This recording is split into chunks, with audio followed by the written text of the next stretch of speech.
If you look at the maintenance world in general, if you look at the average age of a maintenance worker today, 53 to 54 years old, they're going to retire sooner or later.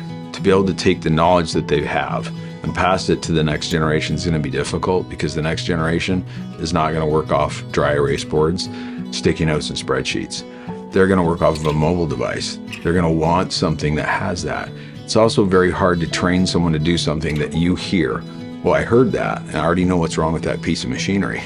Well, you're going to have a generation or two that's going to come up that have not probably turned as many wrenches as past generations. So it's easier if I have a system that says, you go to this piece of machinery, here's the following things you need to do. Here's the following things you need to be aware of. And it allows them to be able to train them as they come in on something that they'll be much more comfortable with in their future as they go to that career and begin to learn. Maintenance team usually are firefighters. They're just running, trying to put out fires all the time. They get requests from all different directions.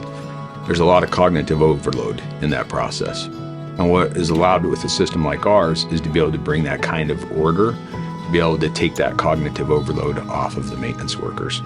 It just ensures that nothing slips through the cracks in a busy day where you're trying to juggle so many other things at once. It allows you to be able to store things digitally.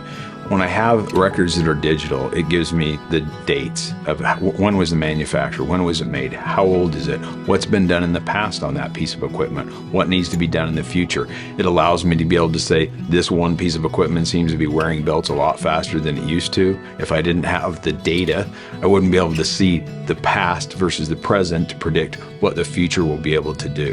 Lots of people say, well, these users are older, they're not going to really like to modernize with the way they're doing things. They don't really like technology. There couldn't be anything further from the truth. It shows me what my team is doing. It shows what needs to get done. It shows the preventative maintenance, and it gives this organization, so once again, that cognitive overload, and there is a lot of it for a maintenance worker. Maintenance is hard, right? I mean, our job is to try and make maintenance easier, one task at a time.